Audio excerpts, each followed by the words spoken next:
Hi, my name is Beth Hiley for BoardGameGeek TV. I'm standing here with Rory O'Connor of Rory Story Scoops. Hey Beth, how are you? I'm excellent. We have come to your booth. There's your name right there. And we just thought we'd do a quick overview of all the things that you guys have been working on this year, because you have a number of things that have come out for 2015. Yeah, so the things to start with are the 3 new mix sets. So every year our plan is to release 3 mix sets that introduce people to different kinds of stories. So this year we've got Fright, which is going to be for frightening fairy tales. We've got Animalia for tales, or we call it to create furry tales.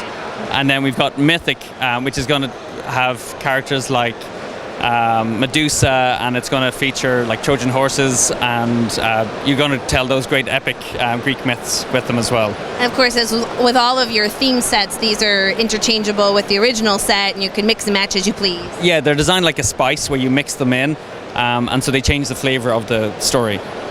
All right, so now we have a couple theme sets, a little bit of some people have been a little excited about one in particular.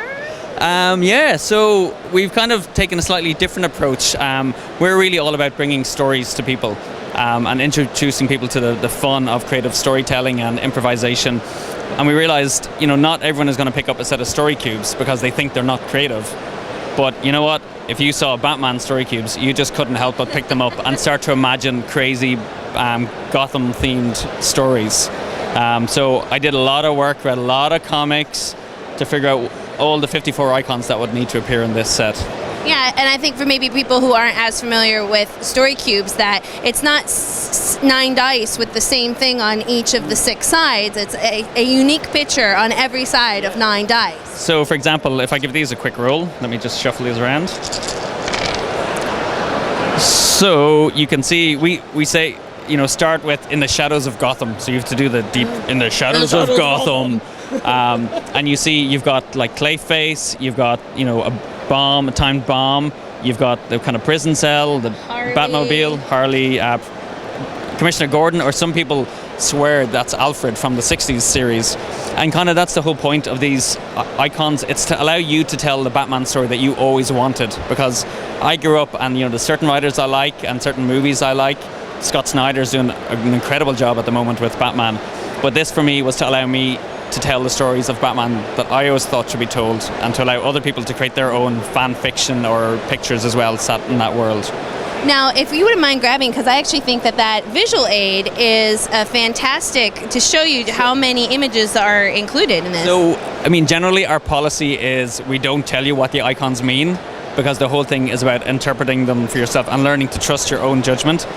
But with this, because there's certain characters that are kind of crucial to the story, and we really wanted 3 generations to be able to sit down and tell stories together, we said, okay, we'll put an icon guide in to give you clues as to what they might be, but they're not the be-all and end-all to it. You could still, as you said, it might be Alfred. Yes. It might be.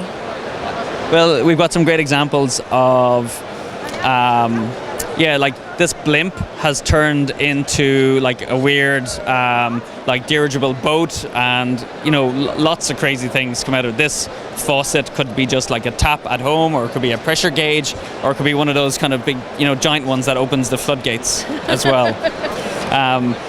Just to show our kind of our geekdom in creating these sets, you can see on Gotham City we took inspiration from Greg Capullo, where he puts like little ears on Wayne Industries, and also the Batcave. If you look at it closely, there is the hint of the Batman logo that has crept into that as well. Oh, that's a nice touch. This is why we have to come talk to you directly, is to get the inside edge. Now you have one more other licensed set as well. So yes. So our other set is Moomin. Now this is adored in Finland, but also in Scandinavia, Japan, and it's growing in the UK. So for us, that was the same idea, like 3 generations could sit down and tell stories together. So whilst it's not particularly known in the US, the icons on it are perfect for anyone who's a gamer, and who's a GM, because this is loads of seasonal icons. It's got icons that would suggest outdoor adventure as well. So if we give this a roll, so you can see here we've got a nail, we've got a jam pot, we've got the Hattie Fatteners, who are like one of my favorite Moomin characters. You've got the chest, the trunk to suggest going traveling. we've got the burning sun, we've got kind of camping at night, we've got our kind of torch, kind of firefly, the staring eyes, which is like, if you ever look at Tove Janssen's illustrations in Moomin, always hiding in the background are little eyes staring. Little blinking eyes. Yeah, and what I love about these stories is that they're not like traditional fairy tales. They really tap into the lightness and darkness of life. It's not about good and evil, it's about things being light and dark. And so you get lots of nice scary things in the story, but like the Groke, for example, is actually just someone who wants a friend, but she terrifies everybody in the Moomin stories. So we want to give people that opportunity to tell their stories, with their favorite characters. And what becomes cool is when Harlequin goes on a rampage in Moomin Land, and scares the family and, tries to take over, and Batman has to help out. That for us is where the real magic of story cubes comes to life, is that idea of kind of mashing together different story worlds to create your own truly unique tales. And you just mentioned it, I hadn't thought to use these as a GM playing an RPG, if you just sort of needed to fill in a little bit of a backstory and you're sitting there going, "Arr." So there's a guy, I'll do a plug for him, John Fiore, is just an amazing GM, does a lot of tips on GMing. And one thing he showed me is to create an NPC, you roll 3 characters, and you use one to pick what is obviously visible about the NPC when you meet them. So it might be, for example, they're really attractive and the people's eyes are always on them, so you can't help but want to see them. With a bit of talking, you might get to know a bit more.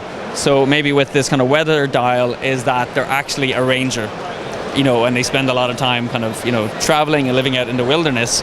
And then this is like digging deeper, that you'd only learn it after a long time. So what you would learn maybe is that Little Mai is mischievous. So in this case, maybe he's possessed by a little demon, that challenges him, or he's just a really mischievous trickster character. So that's just like one really simple use for Rory Story Cubes, within RPGs as well. Well, and not specific to kids and families either, something that, a hardcore gamer could really grit their teeth into. Totally. I mean, there's such a wide breadth of people who play with it. We're constantly amazed, whether it's people in a care home or, you helping for language development, or someone who was just tweeting today about wanting to write their first novel using Rory Story Cubes. And that for us is, whilst maybe it's not a gamer's game or a Euro game, it allows for a huge amount of creative play. And for us, games are about play. Well, one last question before I let you go. I know you guys have been really active in having people share their stories in a public way through Facebook, through Twitter. You guys are running a contest here at your booth to share a Batman story. What kind of stuff are you working on? Because I know you've integrated that a lot with your webpage and... we're constantly running competitions, asking people to submit stories, drawings, to basically share them with us, and we try to reward them. We try to spread the love and tell other people about it as well. So if you do have an idea, add the @StoryCubes Twitter account. We'll pick it up and we'll share it with a wider audience that way. There you go. That's a challenge from Rory himself. So thank you again, and good luck with the rest of the show. A pleasure as always. Take care. Look at that.